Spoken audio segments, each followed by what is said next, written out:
የአና ማስታወሻ ባለታሪክ አና ፍራንክ ተርጓሚ አዶኒስ ተራኪ ዮሐንስ የዝናሽ ሳይ ምስልና ድምጽ ውደት ዮሐንስ ሙሉ ለገሰ ከኢዛና ትረካዎች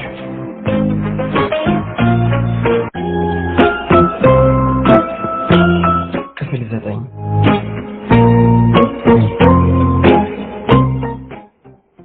ሐሙስ መጋቢት 23 1944 ውድ ኪቲ አሁን አነሰን በዛ በሚስጥራዊ ቤት ውስጥ ነገሮች ወደ ወትሮ ሁኔታቸው እየተመለሱ ነው። ይመስገን ነው። ታስረው የነበሩት የምግብ ኩፖን የሚልኩልን ሰዎችም ከእስር ቤት ወጥተው የቀድሞ እርዳታቸውን ቀጥለዋል። ትላንትና አንድ አውሮፕላን እዚህ በአቅራቢያችን ወድቆ ተከሰከሰ። አብራሪዎቹ ግን በጊዜ በፓራሹት ለመዝለል ችለው ነበር። የሚገርምሽ ነገር አውሮፕላኑ የተከሰከሰው ከአንድ ትምህርት ቤት ላይ ነበር። ግን ተረፉ ሲላቸው በሰዓቱ ተማሪዎቹ በግቢው አልነበሩም። እናም አደጋው መለስተኛ እሳት ከማስነሳትና ሁለት ሰዎችን ከመግደል ያለፈ ጥፋት አላደረሰም ማለት ይቻላል። የናዚ ወታደሮች በፓራሹት እየወረዱ የነበሩትን አብራሪዎች እዚያው ሰማይ ላይ ሳሉ ነበር ቅልጥ ባለ የተኩስ ናዳ ያጣድፏቸው የጀመሩት። ይህን እያዩ የነበሩ የአምስተርዳም ነዋሪዎች በናዚዎቹ እንዲህ ያለ አሳፋሪና የቡካን ድርጊት በቁጣ ሊፈነዱ ምንም አልቀራቸውም። የኛንም አታንሽው፣ የኛ ስልሽ ሴቶቹን ማለቴ ነው። እኔ ማርጎት፣ እማማ፣ ወይዘሮ ፋንዳን እንዲህ የደመቀ የተኩስ ሩምታ በዚህ ቅርበት ሰምተን አናውቅም። እንዴት እንደተርበደበድን ምን ብዬ ልንገርሽ? ልባችን ደረታችንን ሰንጥቆ ሊወጣ ምን ቀርቶት ነበር መሰለሽ? በተረፈ አንቺስ እንዴት ነሽ ካልሽ ያው እንደተለመደው ከራት በኋላ ወደ ጣሪያዬ መውጣቴን ቀጥያለሁ። ከእርሱ ጋር ጎን ለጎን ተቀምጬ የምሽቱን ነፋሻና ንጹህ አየር እንደ ልቤ እየሳብኩና ውጪውን በርቀት እየተመለከትኩ የቆጤ ባጡን መቆዘም ሱስ እየሆነብኝ መጥቷል። አቶ ፋንዳንና አቶ ዱሴል ወደ ፒተር ክፍል ስገባ ባዩኝ ቁጥር የሚለዋወጧቸውን ተራ የሽሙጥ ቃላት ብትሰሚ ለእነርሱ ታፍሪላቸዋለሽ። ትልቅ ሰው ማለት ምን ማለት እንደሆነ ትርጉሙ ይጠፋሻል። የፒተርን ክፍል የአና ልፍኝ የሚል ስያሜ ሰጥተውታል።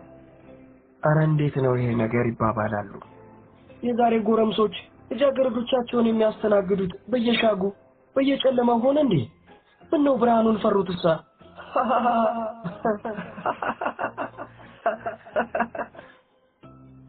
ስቀው ሞተዋል ለዛ ቢሶች። ደግነቱ ፒተር እንዴት ኃይለኛ ልጅ ሆኗል መሰለሽ። እያንዳንዷን ሽሙጣቸውን ማመን በሚያዳግትሽ የባሰ ሽሙጥ ነው የሚመልስላቸውና ጭራቸውን የሚያስቆልፋቸው።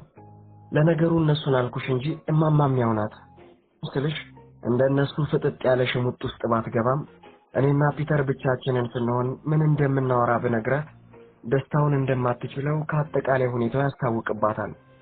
ደፍራ መጠየቁን ብቻ ነው ያልቻለችው። አትፍረጅባቸው አና ይለኛል ፒተር። እነኚህ ሰዎች እድሜያቸው ስላለፈባቸው ነው እንዲህ የሚሆኑት። በዚህ ላይ ትንኮሳቸውን ሁሉ ችላ ማለታችንም ያበሳጫቸዋል። አንዳንዴ ራሱ እየመጣ ወደ ክፍሉ ይወስደኛል። ግን ገብተን ገና ከመቀመጣችን ከየት መጣ ሳይባል የአይን አፋር እናቱ ይሰፍርበታል። ፊቱ መቅላት፣ ከንፈሩ መንቀጥቀጥ ይጀምራል። ላብ ላብ ይለዋል። ቃላቶቹን ካፉ ማውጣት እምቢ ይለዋል። ስለ እውነት ነው የምልሽ ቲቲ፣ አይን አፋር አድርጎ ስላልፈጠረኝ ፈጣሪን በጣም ነው የማመሰግነው። አይን አፋር በጣም ደስ የማይል ስሜት የሚፈጥርብሽ ነገር ይመስለኛል። ግን ደግሞ ይዛኑ ያህል እኔም የራሴ የሆነ ክስተት አለብኝ። አዎ ቲቲ፣ ያው ማሳር የሚያህል ክስተት። ለምሳሌ እስከዛሬ ድረስ ቆንጆ ነሽ ብሎ ያለኝ ማንም የለም ማለት ይቻላል። ስስት የሆነ የሚስብ ነገር እንዳለኝ ትምህርት ቤት እያለን ይነግረኝ ከነበረ አንድ ልጅ በስተቀር። ታዲያ ትላንትና ከፒተር ለመጀመሪያ ጊዜ ስለ ቁንጅናዬ ውዳሴ ደረሰኝ ይልሻለሁ። ከልቡ እንደነበረም እርግጠኛ ነኝ። ምናልባት ቢያዝናናሽ ምን እንደተባባልን እንደው በግርድፉ ልንገርሽ። አና እስቲ ሳቂ አለኝ አይኔን እያየ። ኦ አንተ ደግሞ ብዙ ጊዜ ነው እንድስቅለት የሚጠይቀኝ እና በመጠኑም ቢሆን ግራ የሚያጋባኝ ጥያቄ ነው። ምን አለበት አንዴ ብቻ በእናትሽ እንዴ ለምንድነው ሁሌም ልስቅ የምትፈልገው? በቃ አሳሳቅሽን ስለምወደው። ስትስቂ ጉንጮችሽ ላይ የሚወጡት ክርጉቶች ደስ ስለሚሉኝ።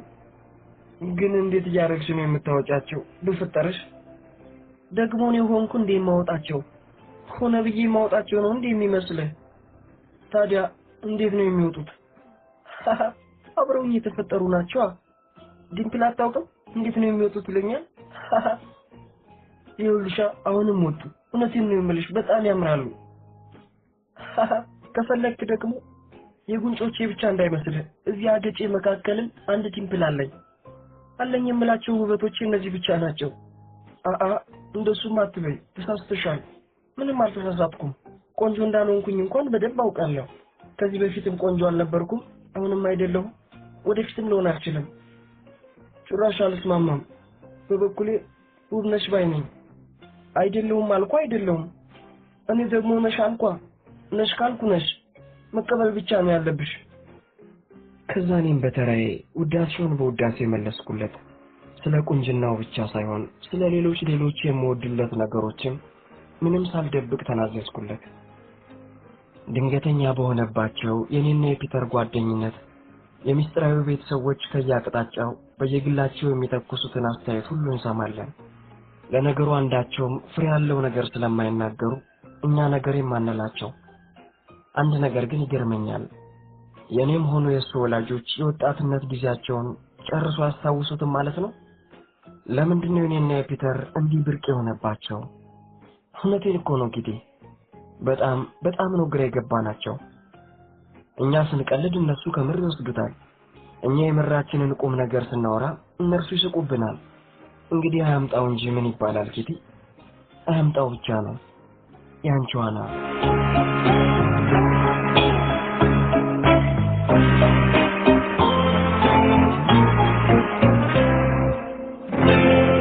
ማክሰኞ መጋቢት 28 1944 ውድ ኪቲ፣ ሰሞኑን በሚስጥራዊ ቤት ውስጥ የጦፈው የፖለቲካ ወሬ ነው። የእያንዳንዳቸውን አመለካከት ብነግርሽ ደስ ባለኝ፣ ግን ጥሎብኝ የፖለቲካ ወሬ አይጥመኝም። ምናልባት ፖለቲካ የምትወጂ ከሆነ ስለ ንፍገቴ ይቅርታ አድርጊልኝ። ይሁን እንጂ ዛሬ ማውራሽ ሌሎች ብዙ ነገሮች አሉኝ። ስለዚህ በቀጥታ ወደዚያው ልግባልሽ። አንደኛው እማማ ወደ ፒተር ክፍል መመላለሱን እየከለከለችኝ ነው ያለችው። ምክንያቱን ብጠይቃት የፒተር እናት ወይዘሮ ፋንዳን ስለ ልጇ ቅናት እያደረባት ነው አለችኝ። ይታይሽ እንግዲህ ኪትዬ። ሁለተኛው ፒተር ማርጎትን ባሰኛት ጊዜ ሁሉ ከኔና ከሱ ጋር መሆን እንደምትችል ከነገራት በኋላ ዛሬም ከፈለገች ወይ እሱ ክፍል ወይ ጣሪያው ላይ አብረን እንድታሳልፍ ጋበዛት። እንደው ላፉ ያህል ሊሆን ከልቡ ይሁን እርግጠኛ አይደለሁም። ሶስተኛው ቀጥ ብዬ ወደ አባባ ሄድኩልሽና የወይዘሮ ፋንዳን በልጇ መቅናት ሊያሳስበኝ የሚገባ ጉዳይ ነው ብሎ ያምን እንደሆነ ጠየቅኩት። እያደረኩት ባለሁት ነገር እስካመንኩበት ድረስ ወይዘሮ ፋንዳን ቀናች አልቀናች የእሷ እንጂ የኔ ችግር እንዳልሆነ ነገረኝ። በተረፈ እማማ እኔ ላይ መቆናጠሯን ቀጥላለች። እሷም የወይዘሮ ፋንዳን አይነት ቅናት ሳያድርባት አልቀረም። አባባ በእኔና በፒተር ግንኙነት ቅር የተሰኘ አይመስልም። እንዲያውም ይህን ያህል መግባባት መቻላችንን ይወደደው ይመስላል። ማርጎት የማርጎት ትንሽ ለየት ይላል። ፒተርን እርሷም ትወደዋለች፣ ግን ከኛ ጋር አሳልፍ ያልናትን ነገር የወደደችው አትመስልም። 2 መሆን ለጨዋታ 3 መሆን ለጫጫታ የሚባለው አይነት ሳይሰማት አይቀርም። እማማ ፒተር ከኔ ፍቅር እንዲያዘው በጣም እርግጠኛ ናት። ምን ትለኛለች መሰለሽ? ምን ነው አና እንኳን ይቺ ሌላም አይጠፋኝ። ልጅ እንዳፈቀረሽ ማለት ግጅ እንዳትሞክሪ። ምን ነው እንዳፏ ባደረገልኝ። ሌላም የምትለኝ ነገር አላት። እንዲቹ እንዳፈጠጠብሽ አይደል እንዴ የሚውለው? አልፎ አልፎ ሲጠቅስሽም ያላየሁት እንዳይመስልሽ። እንግዲህ ምን ይባላል ኪቲ? በእርግጥ አባባሉ እውነት ነው። ቢሆንም ፒተር ዲምፕሎቼን እንዳይመለከትም ሆነ አልፎ አልፎ እንዳይጠቅሰኝ ማድረግ አልችልም። እችላለሁ? በጣም አስቸጋሪ አጣብቂኝ ውስጥ ነው ያለሁት ኪቲ። እማማ እንደገና ተነስታብኛለች። ለነገሩን የማልተኛውላት ነው።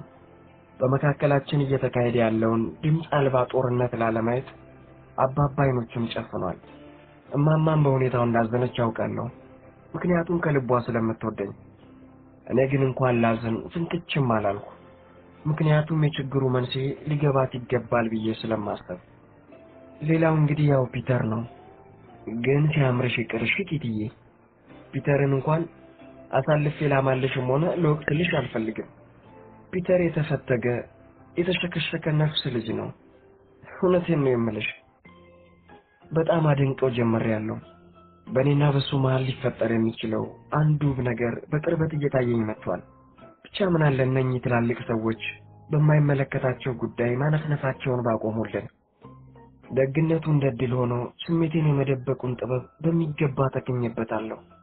በልጁ ምን ያህል ላይ እየዞረ እንዳለ አንዲት እንኳን ምልክት እንዳያዩብኝ እያደረኩት ያለው ጥረት ሙሉ በሙሉ የተሳካ ነው ልልሽ እችላለሁ። አሁን ችግሬ ምን መሰለሽ ኪቲ፣ ፒተር ራሱ ነው። መቼ ይሆን ይህን የተቆለፈ አንደበቱን አላቆ የሆነ ነገር የሚለኝ? መቼ ይሆን ልክ ፒተር የሰል በህልሜ እንዳደረገው ጉንጮቼን በጉንጮቹ የሚነካልኝ? እነዚህ ሰዎችስ መቼ ይሆን የኔና የልጁ ጉዳይ የሚገባቸው? ያላንዳች ንግግር እንዲሁ ብቻችንን ስንቀመጥ እንኳን ምን ያክል በደስታ እንደምንሰክር አያውቁም? እጅግ በጣም የሚገርሙ ጉዶች አይደሉም ኪትዬ?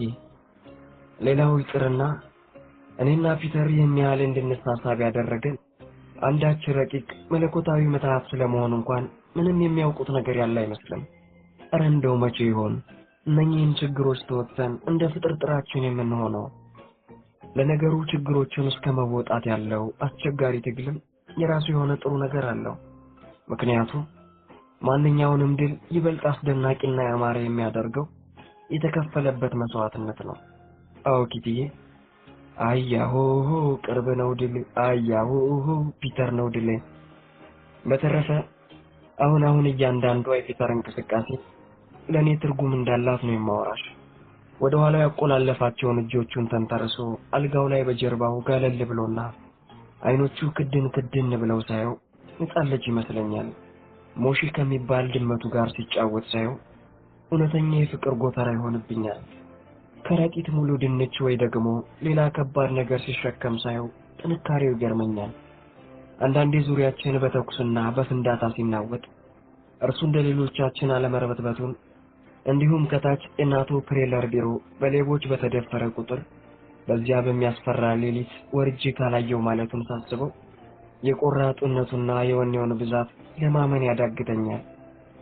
ሌላውን ተይና አንዳንዴ ነፈስ ሲሆን ወይ ደግሞ የሆነ ጅላጅል ነገር ሲሰራ ወይ ሲያወራ እንኳን ልካፉን እንዳልፈታ ጨቅላ ነው አንጀቴን የሚበላኝ።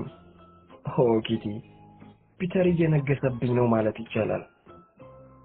ሌላው ደግሞ ምን መሰለሽ፣ ስለምንም ነገር እኔ ከማስረዳውና ከማስተምረውም ጊዜ ይልቅ አንዲት እድል አግኝቶ ስለሆነ ነገር ሲያብራራልኝ እንዴት እንደምደሰት አትጠይቂኝ። በሁሉም ነገር የበላይ እሱ ቢሆንና እኔ ጠያቂ እርሱ መላሽ ብንሆን ምንኛ ደስ ይለኝ እንደነበር ልነግርሽ አልችልም። አዎ ኪትዬ፣ ምክንያቱን አትጠይቂኝ እንጂ ልክ እንደዛ ነው የሚሰማኝ። በሁሉም ነገር የበላይ ቢሆንልኝ ነው ደስ የሚለኝ። በተረፈ ስለ ሁለቱ ጭንቀታም እናቶች እኛን ምን የሚያስጨንቀን ነገር አለ? የእነሱ ችግር የእነሱ ነውና ራሳቸው ይወጡት። እኛን የሚያሳስበን የራሳችን ችግር ነው። ምን ነው ብቻ አፉን እንደምንም ባላቀቀና የሚለኝም ብሎኝ ተንፈስ ባደረገኝ። ተቃጠልኩልሽ እኮ ኪትዬ፣ ያንቺው ዋና።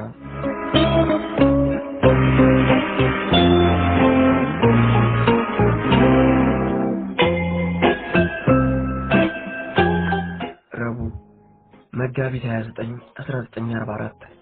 ውድ ኪቲ፣ ብሎክስታይን የተባለው ሚኒስተር በለንደን ራዲዮ የደች ቋንቋ ስለ ሁለተኛው የዓለም ጦርነት እያወራ ነበር እና በመሃሉ ምን አለ መሰለሽ፣ ጦርነቱ እንደተጠናቀቀ የመጀመሪያው ሥራ መሆን ያለበት በጦርነቱ ወቅት የተጻፉ ዲያሪዎችንና ደብዳቤዎችን ከያሉበት እያፈላለጉ ማሰባሰብ ነው ብሎልሽ እረፍ።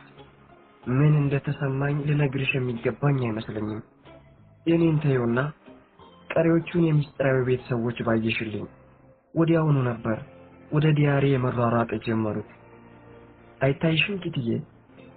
የሚስጥራዊው የመደበቂያ ቤት ሮማንስ ታትሞልኝ ሲወጣ ፋይ አሁን አለኝ እኮ ነው የማወራሽ።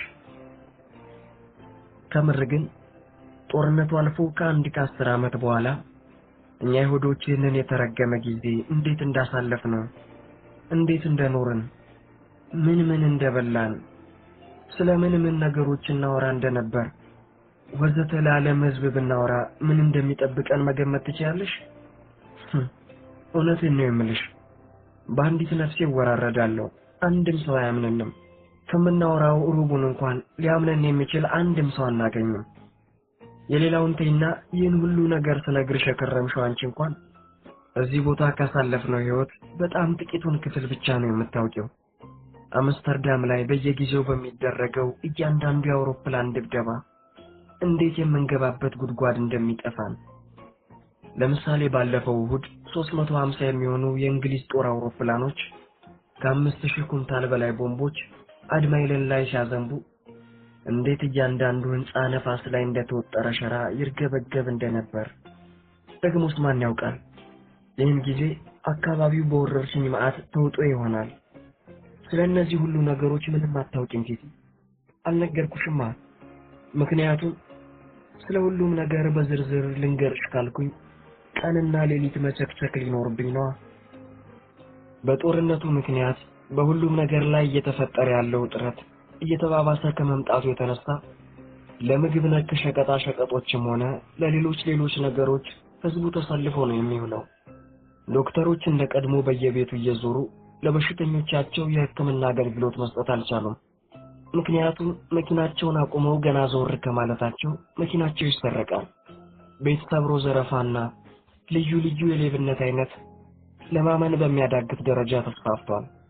ምንድነው ሆላንዶችን እንዲህ በድንገት ከትንሽ እስከ ትልቅ የለየላቸው ሌቦች እንዲሆኑ ያደረጋቸው ብለሽ እስክትገረሚ ድረስ የ8 እና የ9 ዓመት ህፃናት ሳይቀሩ የሰው ቤት ሰብረው እየገቡ ያገኙትን ሁሉ ይሰርቃሉ። ለ5 ደቂቃ እንኳን ቤቱን ያለ ጠባቂ ትቶ ንቅንቅ ለማለት የሚደፍር ማንም የለም። ሄድሽ ማለት እቃዎችሽም ሄዱልሽ ማለት ነው። ሁልጊዜ በየጋዜጣው የማታጭው ማስታወቂያ ቢኖር ሰዎች የጠፋባቸውን ንብረቶች ለማስመለስ እንከፍላለን ስለሚሉት ወሮታ ነው። የተለያዩ እቃዎች፣ ታይፕራይተሮች፣ የፐርሺያ ምንጣፎች፣ የኤሌክትሪክ ሰዓቶች፣ ቫዮሊኖች፣ ጌጣጌጦች፣ አልባሳት ወዘተ በየአውራ ጎዳናዎቹ በተለያዩ ማማዎች ላይ የነበሩት የከተማው ኤሌክትሪክ ሰዓቶች ሁሉ ተነቃቅለው ተወስደዋል።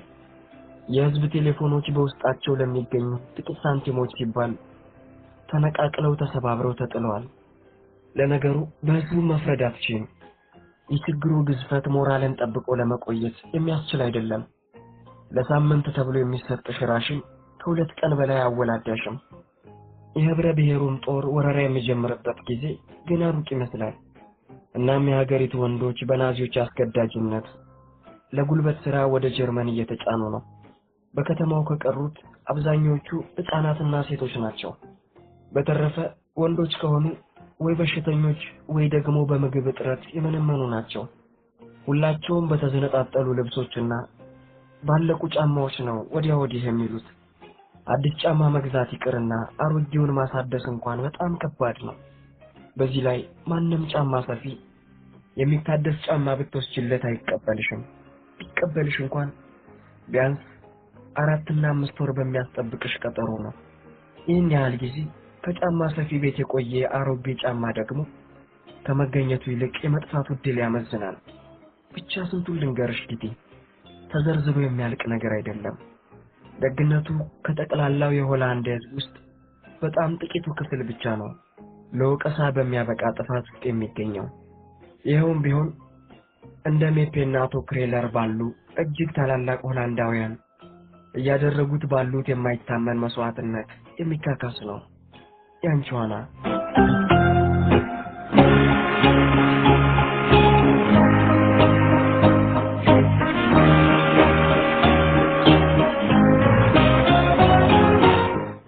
አረብ መጋቢት 31 1944 ውድ ኪቲ፣ ቅዝቃዜው አሁንም አጥንት የሚሰብር ነው። ከህዝቡ አብዛኛው ክፍል ግን ከሰል ብሎ ነገር ላይኑ እንኳን ከራቀው 1 ወር ገደማ ይሆነዋል። አስቢው እንግዲህ። የሆነው ሆኖ የህብረ ብሔሩ ጦር አካል የሆነው የራሺያው ግንባር እያደረገ ያለው ግስጋሴ የህዝቡን አጠቃላይ ስሜት እንደገና በተስፋ እየሞላው ነው። በእርግጥም ከዚህ በላይ የሚያስደስት ምን አለ? ፖለቲካም ብዛም እንደማይጥመኝና ብዙም ስለ ፖለቲካ ነክ ጉዳዮች እንደማላወራልሽ ታውቂያለሽ። ግን ቢያንስ የራሻው ጦር የት እንደደረሰ ልነግርሽ ይገባኛል። የራሻው ጦር በተለያየ አቅጣጫ እያደረገ ባለው ግስጋሴ አሁን ከፊሉ በፖላንድ ጠረፍ ላይ ይገኛል። ከፊሉ ደግሞ ሩማኒያ አቅራቢያ ከሚገኘው ፕሩት ከሚባል ስፍራ ደርሷል። ኦዴሳ ለመድረስም ብዙ አልቀረውም። እዚህ የሚስጥራዊ ቤት ሰዎች በየምሽቱ የስታሊንን ተጨማሪ ኦፊሴላዊ መግለጫ ለመስማት አሰፍስፈው ነው የሚጠብቁት። ሞስኮ ከተማ ውስጥ የራሻውን ጦር ተከታታይ ድል ለማብሰር በየቀኑ የሚተኮሰው የመድፍ ማት ከተማዋን እያናወጣት ነው ይባላል። ዋናው ጦርነት እየተቃረበ መምጣቱ ይህን ያህል አስደሳች ነገር እንደሆነ ማስመሰሉን ወደውት ይሆን? ደስታቸውን ለመግለጽ ከዚህ የተሻለ ሌላ መንገድ አጥተው ይሆን? በበኩሌ ሊገባኝ አልቻለም። በሌላ በኩል ደግሞ ሃንጋሪ ሙሉ በሙሉ በጀርመኖች እጅ ከወደቀች ሰነበተች። የሸሸው ሸሽቶ ቢያንስ 1 ሚሊዮን የሚሆኑ አይሁዶች ሃንጋሪ ውስጥ ነበሩ። ስለዚህ ይሄኔ እነሱም በናዚዎች የጥፋት ፕሮግራም አመድ ሆነዋል። እኔና ፒተርን በተመለከተ በቤታችን ውስጥ ያለ ማቋረጥ ይካሄድ የነበረው አሉሽ ባሉሽ ለጊዜው ጋብ ብሎልናል። እናም መቀራረባችንን ለማጠናከር የተሻለ እድል አግኝተናል። አብዛኛውን ጊዜ አብረን ነው የምናሳልፈው። የማናወራው ነገር የማንወያይበት አይነት ርዕስ የለም ልልሽ እችላለሁ። ከሁሉ በላይ ደስ የሚለው ነገር ደግሞ ምን መሰለሽ ጌትዬ፣ ከዚህ በፊት ከሌሎች ጎረምሶች ጋር ብቻዬን ስሆን አንዳች መዘዝ ሊያመጣ ይችላል ብዬ በማስበው ርዕስ ላይ ሁሉ ካፌ ለሚወጡት ቃላት የማደርገውን አይነት ጥንቃቄ ከፒተር ጋር ስሆን አላደርግም። ስለምንም አይነት ነገር በነፃነት ነው የማወራው። እሱም እንደዛው። ለምሳሌ በቀደም ለታ ስለ ደም እያወራን ነበር። ማለትም ስለ ደም አይነቶች፣ ስለ ደም ዝውውር ወዘተ። ታዲያ በዚያው ስለምን ማውራት እንደጀመርን ታውቂያለሽ? አታምኚኝም። ስለ ወር አበባ። ፒተር በእኛ በሴቶች ተፈጥሮ እንዴት እንደተደነቀ አትጠይቂኝ። እጅግ ሲበዛ የሚገርም ጥንካሬ ነው ያላችሁ ነበር ያለን። ግን ምኑ ይሆን ይህን ያህል የገረመው? ለማንኛውም ጌትዬ፣ የዚህ ቦታ ህይወቴ የተሻለ ሆኗል ልልሽ እችላለሁ። በጣም የተሻለ ሆኖልኛል። እንደፈራሁት እግዚአብሔር አውላላ ሜዳ ላይ ብቻዬን አልጣለኝም። ወደፊትም ብቻዬን እንደማይጥለኝ እርግጠኛ ነኝ። ያንቺ ዋና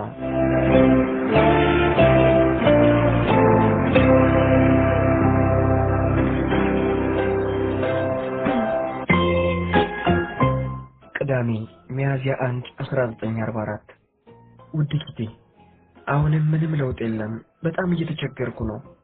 ምን ለማለት ፈልጌ እንደሆነ መገመት ትችያለሽ ብዬ አምናለሁ። አትችይም? ለመጀመሪያ ጊዜ የምሳምበት ቀን አልደርስልሽ ብሎኛል። ከንፈሬና ከንፈሩ የሚገናኙበት ቀን ሺህ ዓመት የጠበቅኩት ያህል ነው ድካም እየተሰማኝ ያለው። ከዚህ በኋላ ትዕግስቴ ከማለቁ በፊት ምን ያህል ተጨማሪ ጊዜያት መጠበቅ እንደምችል አላውቅም። ድንገት እንዳልፈነዳ ስጋት አለኝ። ይህን ያህል ጊዜ አብረን ስናሳልፍ፣ ያን ሁሉ ውይይት ስናደርግ፣ ለቤቱ ሰው ቀርቶ ለጣሪያ ለግድግዳው እስኪያስታውቅብኝ ድረስ እኔ ለሱ እንዲስሆን ምን እየተካሄደ መስሎታል? አሁንም እኔን እንደ ሴት ጓደኛው ማየት አልጀመረም ማለት ነው? አሁንም ያው እንደ እህቱ ወይ ደግሞ እንደ ቆሎ ጓደኛው ነው የሚቆጥረኝ ማለት ነው? እኔ ለሱ ከዚህ ያለፈ ትርጉም የለኝም። በየጊዜው እየተገናኙ ማውራት መለያየት፣ ማውራት መለያየት፣ ማውራት መለያየት፣ በቃ ይሄው ነው። ከዚህ ያለፈ የሚመጣ ነገር የለም ማለት ነው። መንፈሴ ምን ያህል ጠንካራ እንደሆነ አውቃለሁ ጂጂ። ይህን አንቺም በደንብ ታውቂያለሽ። አብዛኛዎቹን ሸክሞቼን ያለማንም ረዳትነት ራሴን ችዬ መሸከም እችላለሁ። የትኛዎቹንም ችግሮቼን ለማንም አካፍዬ አላውቅም። እናቴ ላይ እንኳን የሙጥኝ የተንጠለጠልኩበት ጊዜ ያለ አይመስለኝም። ምንም ይሁን ምን የራሴን ጣጣ ራሴ ስወጣ የኖርኩ ልጅ ነኝ። አሁን ግን ምን እንደነካኝ አላውቅም። የእሱን እርዳታ ክፉኛ እየተመኘው ነው ያለሁት። እውነቴን ነው ጌትዬ። ይህኛው ችግርስ ካለሱ እርዳታ ልወጣ የምችለው አይነት አይመስለኝም። እናም ይህን በሐሳብና በናፍቆት ያበጣናቴን አንድ አፍታ ትከሻው ላይ ደገፍ አድርጌ ጨርሶ ሊሰባብረኝ ያደቀኝ ያለውን ሸክሜን ባጋራ እንዴት ደስ ባለኝ። ሌላው መርሳት ያቃተኝ ቀን ከሌሊት እየበጠበጠኝ ያለ ነገር ደግሞ ምን መሰለሽ? ያ ፒተር ዌሰልን ያየሁበት ህልሜ ፈጽሞ ከአእምሮዬ ሊወጣልኝ አልቻለም። አዎ ኪትዬ፣ ያ ህልም እንደማንኛውም ቅዠት የማይጨበጥ ቢሆንም በጣም ደስ የሚል ለመጀመሪያ ጊዜ አዲስ የተፈጥሮ ምስጢር የተገለጸልኝና ቦግ እንዳለ እልም ያለብኝ አጭር ዓለም ነበር። ግን ታዲያ ፒተር ፋንዳንም እዚሁ አጠገቤ እያለ ነው የቅዠት ያህል አልጨበጥ እያለኝና እያሳቀቀኝ ያለው። አይገርምሽም? እንዴት ነው እሱ ሲበልጥ ሊቀርበኝ ሊነካካኝ የማይጓጓው? እውነት አይናፋርነቱ ብቻ የዚህን ያህል ተጭኖት ነው ፍቅሩን በተገቢው መንገድ ለመግለጽ ይህን ያህል ጊዜ እየፈጀ ያለው? ወይንስ ምናልባት እኔ ያላወቅኩለት የተለየ ችግር ይኖርበት ይሆን? ለምንስ ነው ብዙ ጊዜ አብረን እንድንሆን እኔ ላይ የሚታየውን ያህል ፍላጎት እርሱ ላይ የማይታየው? ምናልባት ስሜቴን ላለመጉዳት ያህል ብቻ ይሆን እንዴ እየተቸገረልኝ ያለው? ኦ ፒተር፣ ምን ነው ይሄን የተለጎመ አንደበትህን እንደምታደርግ አድርገህ ብታላቀቀውና ብትገላግለኝ። ለማንኛውም ኪትዬ፣ ያለኝ አማራጭ አንድ ብቻ ነው።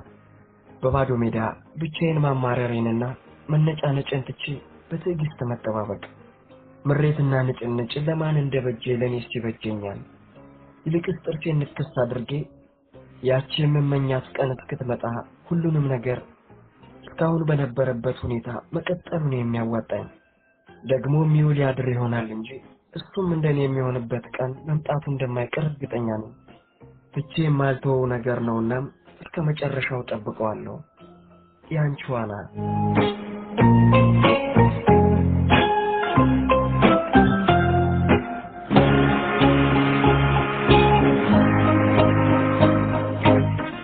ሰኞ ሚያዝያ 3 1944 ውድ ኪቴ፣ ዛሬ ከወትሮ ለየት ያለ ወሬ ልነግርሽ ነው። የዚህ ቦታ አመጋገባችን በአጠቃላይ ምን እንደሚመስል። ብዙ ጊዜ ስለ ምግብ የማላወራልሽ እምብዛም አስፈላጊ መስሎ ስለማይታየኝ ነው። አሁን ግን ከምንም በላይ አስፈላጊና በጣምም አስቸጋሪ እየሆነ የመጣው ጉዳይ እርሱ ስለሆነ ቢያንስ ለዛሬ ዘርዘር አድርጌ ልንገርሽ። የምግብ ጥያቄ ለርዕስነት የሚበቃውን ያህል የጎላ ችግር እየሆነ የመጣው እዚህ በሚስጥራዊ ቤት ውስጥ ብቻ እንዳይመስልሽ፣ በመላው ሆላንድ፣ በመላው አውሮፓና ከዛም ባሻገር ነው። እዚህ ቦታ እስካሁን ባሳለፍናቸው 21 ወራት ውስጥ ያላለፍንበት የምግብ ውደት የለም ልልሽ እችላለሁ። ምን ለማለት ፈልጌ እንደሆነ በጥቂት ደቂቃዎች ውስጥ ግልጽ ይሆንልሻል። የምግብ ውደት ስል ለተወሰነ ቀናት ምናልባትም ሳምንታት ከአንድ የተወሰነ የምግብ አይነት ውጪ ምንም አይነት ሌላ ምግብ በመሃል ጣልቃ ሳናስገባ ስንመገብ የምንቆይበትን ጊዜ ማለቴ ነው። ለምሳሌ አንድ ሰሞን ለረጅም ጊዜ ከድንች ውጪ ሌላ አይነት ምግብ እንኳን ለዓይናችን ርቆን ነበር። ነጋ ድንች፣ ጠባ ድንች፣ ቁርስ ድንች፣ ምሳ ድንች፣ እራት ድንች፣ ድንች ጥብስ፣ ድንች ቅቅል፣ የድንች ሾርባ፣ የድንች ገንፎ፣ የድንች ቂጣ፣ የድንች ሰላጣ፣ ወሬሽ ድንች፣ ስራሽ ድንች፣ ምግብሽ ድንች፣ ድንች ድንች ድንች። ቀሪውን እድሜሽን በሙሉ የድንች ዘር ባያሳይሽ እስክትመኝ ድረስ። አንድ ሰሞን ደግሞ ተረኛው ቦለቄ ይሆናል። ጠዋት ማታ ከቦለቄ ሌላ የእህል ዘር ማየት አትችይም። እሽግ ቦለቄ፣ እሸት ቦለቄ፣ ደረቅ ቦለቄ፣ ነጭ ቦለቄ፣ ቀይ ቦለቄ፣ ጥቁር ቦለቄ፣ ሽንጉርጉር ቦለቄ፣ ደቃቅ ቦለቄ፣ አንኳር ቦለቄ፣ ክብ ቦለቄ፣ ጠፍጣፋ ቦለቄ፣ ቦለቄ ቦለቄ ቦለቄ። ከዛ ደግሞ ባቄላ ባቄላ ባቄላ፣ ከዛ አተር አተር አተር፣ ከዛ ስፒናች፣ ከዛ ኪያር፣ ከዛ ቀይ ስር፣ ስዊትስ፣ ኤንዳይቭ፣ ሶርክሮት ወዘተ ወዘተ። ለምሳሌ ሁል ቀን ምሳና ራትሽን የሶርክሮት ማት ስታሻምጂ መሰንበት እንዴት የሚያንገሸግሽ ነገር መሰለሽ። ከራበሽ ግን ምን ታደርጊዋለሽ ጌትዬ? ከመሞት መሰንበት ካልሽ ታደርጊዋለሽ። አዎ፣ ከ2 ዓመት በፊት ሚሊዮነር የነበርሽ ብትሆኝ እንኳን አሁን የግድሽን ታደርጊዋለሽ። ታዲያ የዚህ ሰሞኑን ለየት የሚያደርገው ምን መሰለሽ? መላውን አምስተርዳም በአንድ እግርሽ እየዞርሽ ብታስሺ ያልተበላሸ ወይ የመበያ ጊዜው ያላለፈበት ምንም አይነት የምግብ ዘር አታገኝም። ይሄኛ ብቻ ሳይሆን የውጭውም ሰው ችግር ሆኗል። እናም የሰሞኑ መሳራታችን ምን እንደነበር ዘርዘር አድርጌ እንድነግርሽ ከፈለግሽ የወየበ ቦለቂ በተለያየ መልኩ፣ የነቀዘ ባቄላ በተለያየ መልኩ፣ በሞቀ ቲማቲም የተሰራ የአተር ሾርባ፣ ቆዳው ከተሸበሸበና ጫን ስትይው እንደ ኩላሊት ከሚዋልል ድንች የተሰራ ሾርባ፣ ገንፎ፣ ቂጣ፣ ሰላጣ፣ የተወለገ ካሮት፣ እንደ ጨርቅ የተዝለፈለፈ ጎመን ወዘተ። ብቻ ባጭሩ ጌቴ ከጨው በቀር ያልተበላሸ ነገር ማግኘት የማይቻልበት ጊዜ ነው ብልሽ ያጋነንኩት አይመስለኝም። በነገራችን ላይ የሚቀጥለውን ሳምንት በከፍተኛ ጉጉት ነው እየጠበቅነው ያለነው። ለምን አትይኝም? ለምንማ እነ ሜፒ እንደምንም አፈላልገው ያገኙልንን ንጹህ የጉበት ቋሊማ፣ ሞርቶዴላ፣ ቀኑ ያላለፈበት ጃም እንዲሁም የታሸገ የዳቦ ቶስት እንደሚያመጡልን ቃል ስለገቡልን። በተረፈ ይመስገን ነው ይሄው እስካሁን በሕይወት አለን። አዎ ኪቲ፣ ዋናው ነገር አድሮ መገኘት ነው። ሌላው ሁሉ ትርፍ ነውና እርሺው። ያንቺ ዋና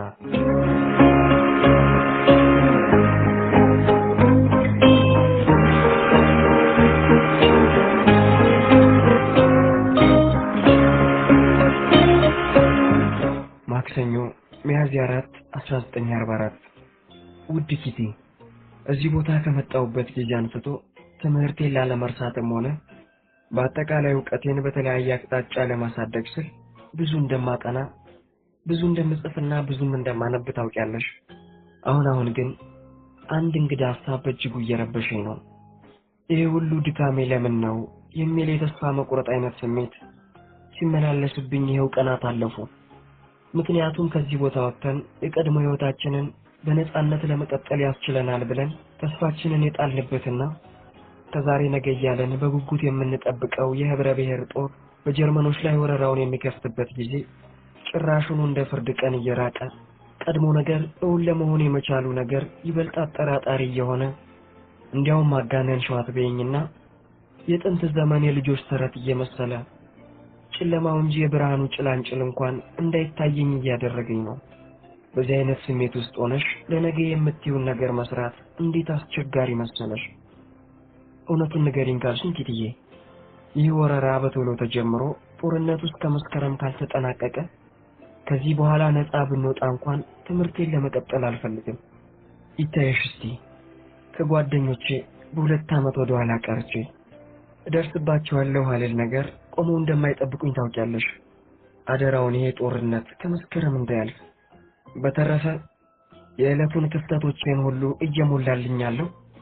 አዎ በትክክል ገመተሻል ጌትዬ፣ ፒተር ነው።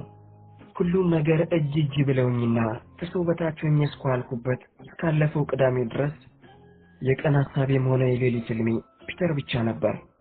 ቅዳሜ ዕለት ግን ከየት መጣ ሳልለው ምን ጉዳይ እንደሰፈረብኝ እንጃ እንዲችው በሆነ ባልሆነው ሆድ ሲብሰኝና መፈጠሬን ስረግም ነበር የዋልኩትና ያመሸሁት። የሚገርም እኮ ነው ኪቲ፣ ለምን ይሆን አንዳንድ ቀን ምንም የተለየ ነገር ሳይፈጠር እንዲሁ ከምድር ተነስተሽ በትንሽ በትልቁ ሆድ የሚብስሽ። አሁን ለምሳሌ ያንለት ማለትም ቅዳሜ ፒተር አብሮኝ መሆኑ እንኳን እንደ ወትሮ ዘና ሊያደርገኝ አልቻለም ነበር። ፒተር ልክ እንደ ማንኛውም ጊዜ ነበር እያዋራኝ እያጫወተኝ የነበረው።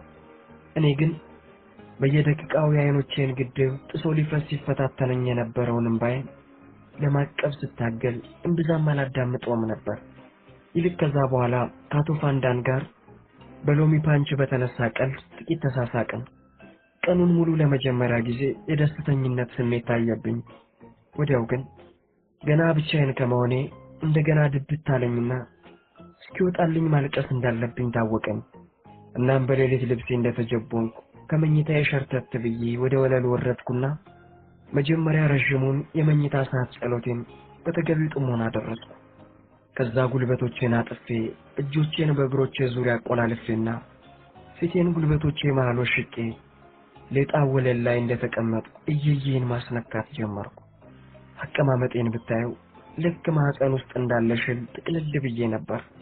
በስተመጨረሻ አንድ ጊዜ ደህና አድርጌ በመንሰቅሰቅ ሳሳርገው አንዳች ነገር ከላይ ላይ የወረደልኝ አይነት ቅልል አለኝ። ድንገት አንዳቸው በሆነ ምክንያት ወደ ክፍሉ ከገቡ እንዳያዩብኝ ብዬ እንባዬን ቶሎ አደራረኩ። ከዛ በዝግተኛ ድምፅ ለራሴ ማበረታቻ ቃላት መናገር ጀመርኩ። አይዞሽ አይዞሽ አና፣ ያልፋል፣ ሁሉም ያልፋል፣ አይዞሽ። አመቺ ባልነበረው አቀማመጤ ላይ ድካም ተጨመረበት መሰለኝ። ሳላስበው ወደ ጎን ፍንግል አልኩና ከመኝታዬ የጎን ጠርዝ ጋር ተጋጨሁ። ይህኔ እንደምንም ታግዬ ቀና በማለት እንደገና መኝታዬ ውስጥ ገብቼ ጋደም አልኩ። የከተማው ሰዓት 4:30 ላይ ደወለ። እንቅልፍም እንደፈራሁት ብዙም ደጅ ሳያስጠናኝ ተቀበለኝ። ያስቀያሚ ቅዳሜ ያለፈ እና ኪትዬ፣ አሁን በአጠቃላይ አነጋገር ኦኬ ነኝ ልልሽ እችላለሁ። መንፈሴም ወደ ወትሮ ጥንካሬ ተመልሶልኛል። ስለዚህ የጀመርኩትን ሁሉ በትጋት መቀጠል አለብኝ። ዕውቀቴን የበለጠ ለማሳደግ፣ ተራና መደዴ ሰው ሆኜ ላለመቅረት፣ ጋዜጠኛ የመሆን ምኞቴን እውን ለማድረግ ለሁሉም የሚቻለኝን ያህል መጣር አለብኝ። አዎ ኪቲ፣ ከምንም በላይ የምፈልገው ጋዜጠኛ መሆን ነው። የሥነ ጽሑፍ ችሎታ እንዳለኝ ያውቃለሁ። ከጻፍኳቸው ልብ ወለዶች ቢያንስ ጥቂቶቹ ጥሩ ሊባሉ የሚችሉ ናቸው። ዲያሪ ላይ ስለ ሚስጥራዊ ቤት አጠቃላይ ገጽታ የገለጽኩበት መንገድም ስነ ጽሑፋዊ ውበቱ የሚያጠያይቅ እንዳልሆነ ነው የሚሰማኝ። ያም ሆኖ እውነተኛና ዘላቂ የሥነ ጽሑፍ ተሰጥኦ ይኖረኝ አይኖረኝ ግን ገና ወደፊት የሚታይ ጉዳይ ነው። እስከ ዛሬ ከጻፍኳቸው ሁሉ የሔዋን ህልም የተሰኘው ተረት መሰል ልብ ወለዴን ያህል የወደድኩት የለም። በጣም የሚገርምሽ ነገር ደግሞ ታሪኩ ከየት እንደሚመጣልኝ ለኔ ለራሴ እንቆቅልሽ ነው የሆነብኝ። ምክንያቱም ጨርሶ ስላልነበርኩበት ጊዜና ቦታ የሚተርክ ጽሑፍ ነው። ከዚህ ሌላ የኬዲ ህይወት የተሰኘው ልብ ወለዴም በጣም ብዙ ደስ የሚሉ ነገሮች አሉበት። በአጠቃላይ ሲታይ ግን ወጥነት የሚጎለው ደካማ ስራ እንደሆነ ነው የማምነው። በነገራችን ላይ ኪቲ፣ ለገዛ ስራዎቼ ሀያሲዋ እኔው ራሴ ነኝ። እንዴት አድርጌ እንደማብጠለጥላቸው አትጠይቂኝ። ማንኛውንም ስራዬን አንዴ ብቻ በማንበብ ጥሩ አድርጌ መጻፌንና ለመጻፌን በደንብ ነው የማውቀው። የገዛ ጽሑፍን መገምገም እንዴት ደስ የሚል ስሜት እንደሚሰጥ የማይጽፍ ሰው በትክክል የሚያውቀው አይመስለኝም። ድሮ ስዕል ትንሽ እንኳን ባለመቻሌ በጣም አዝንና እቆጭ ነበር። አሁን ግን ቢያንስ መጻፍ እንደምችል ማወቄ የሚሰጠኝን ደስታ በቃላት ልገልጽልሽ አልችልም። ታዲያ ያለኝ የምለው የሥነ ጽሑፍ ተሰጥኦ እኔ እንደማስበው ተቀባይነት ያላቸው መጽሐፍትን ወይ ደግሞ የጋዜጣ አርቲክሎችን ለመጻፍ የሚያበቃኝ ሆኖ ባይገኝ እንኳን ግድ የሚሰጠኝ እንዳይመስልሽ። የቀረው ቢቀር ለኔው ለራሴ መጽሐፍ ማን አባቱ ይከለክለኛል? በእያንዳንዱ ዕለት ብቃቴን በአንድ ደረጃ እያሳደግኩ መቀጠል ነው የምፈልገው። የማማ የወይዘሮ ፋንዳን እንዲሁም የአብዛኛዎቹ የዓለማችን ሴቶች አይነት ሕይወት ኖሬ ማለፍ አልፈልግም። ይታይሽ እስቲ እንዲችው ጓሮ ለጓሮና ጓዳ ለጓዳ እንደዳከርሽ ኖርሽ መሞት፣ መረሳት፣ ባል ማግባትና ልጆች ማሳደግ ብቻ በራሱ በቂ ሕይወት ነው ብዬ አላምንም። ከዚህ ያለፈ ቁም ነገር መስራት እፈልጋለሁ። አንድ የኔ የምለውና እድሜን ሙሉ ልጥርለት የሚገባኝ ነገር ሊኖረኝ ይገባል። በስጋ ከሞትኩ እንኳን በመንፈስ መኖር እፈልጋለሁ። ስሜ አብሮኝ እንዲቀበር አልፈልግም። ስለዚህም ለዚህ ተሰጥኦ ያደለኝን እግዚአብሔርን አመሰግነዋለሁ። ራሴን በራሴ ማሳደግ እንድችል፣ ስለማንኛውም ነገር ጥሩ አድርጌ መጻፍ እንድችል፣ በውስጥ ያለውን ሁሉ ያለምንም ችግር መግለጽ እንድችል አድርጎ የፈጠረኝን አምላኬን ከልብ አመሰግነዋለሁ። የተጫነኝ ችግር ምንም ይሁን ምን ልክ ስጽፈው ከላይ ላይ ይራገፋል። ሐዘኔ ሁሉ ጥሎኝ ይሸሻል። የሞተ የመሰለኝ ጽናቴ ወዲያውኑ ያንሰራራና እንደገና ነፍስ ይዘራል። ትልቁ ጥያቄ ግን በስነ ጽሑፉ ዓለም ትልቅ ቦታ ሊሰጠው የሚችል ነገር መጻፍ እችል ይሆን ወይ የሚለው ነው። እንደ ምኞቴስ ጥሩ ጋዜጠኛ ወይንም ጥሩ ደራሲ መሆን የምችልበት ጊዜ ይመጣ ይሆን ወይ የሚለው ነው። በበኩሌ ራሴን እስከማውቀው ድረስ ይህን ምኞቴን ላሳካው እችላለሁ ብዬ ተስፋ አድርጋለሁ። በጣም ተስፋ አድርጋለሁ። ምክንያቱም ስለምንም ጉዳይ መጻፍ ፈልጌ የነገሩ አወራረድ ከቁጥጥሬ ውጭ የሆነበት ጊዜ የለም። ማለትም ቃላት አያጥሩኝም፣ ሐሳቤ አይሸፍትብኝም፣ ቀልቤ አይከዳኝም። እውነታው እንጂ የገዛ ስሜት አይነዳኝም። ማለት ያሻኝን ሁሉ ማለት በመፈልገውና ማለት በሚገባኝ መንገድ ማለት እችላለሁ። በግማሽ ያቆምኩትን የኬዲ ህይወትን መቀጠል አሁንም አልሆነልሽ እንዳለኝ ነው። ለመጨረሻ ጊዜ ካነሳሁት እንኳን በጣም ረጅም ቀናት አለፈኝ። ታሪኩን እንዴት መቀጠል እንዳለብኝና እንዴት አድርጌ መጨረስ እንዳለብኝ በአእምሮዬ በደንብ ይታወቀኛል። ግን ለምን እንደሆነ እንጃ ብዕሬንና ወረቀቴን ማገናኘት አልቻልኩም። በአንድ በኩል ደግሞ ልጨርሰው የማይገባኝ ስራ ነው የሚል ሐሳብ በጣም እየተፈታተነኝ ነው። እናም የኬዲ ህይወት መጨረሻ ምናልባት የቆሻሻ መጣያ ቅርጫት ውስጥ ሊሆን ይችላል ወይ ደግሞ ምድጃው ውስጥ። ስለ እውነት ለመናገር እንዲህ አይነት የብዳ ሐሳብ በምንም አይነት ውል ሊለኝ እንደማይገባ አውቃለሁ። ግን ምን ላድርግ? አንድ ጥያቄ አእምሮዬ ውስጥ እየተመላለሰ ስላስቸገረኝ ነው። ገና በ14 ዓመትሽ ገና ምኑንም ሳታዩ እንዴት ስለ ፍልስፍና ለመጻፍ ትሞክሪያለሽ? በእርግጥም የኬዲ ህይወት ከታሪኩ ፍልስፍና ይበዛል። የሆነው ሆኖ ኪትዬ ተስፋ ቆርጣ ትተዋለች የሚል ስጋት አይግባሽ። እንደውም በአዲስ ወኔ እንደገና እየተነሳው ነው። እንደምጨርሰውም አትጠራጠሪ። ምክንያቱም መጽሐፍ እፈልጋለሁ። አዎ በጣም እፈልጋለሁ። ያንቺ ዋና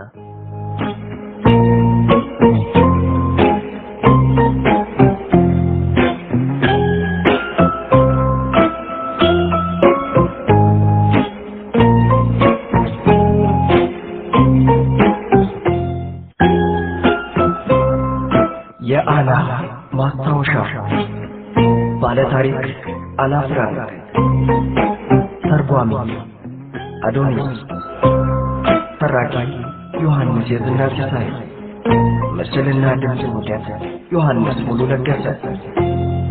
ከኢዛና ትረካዎች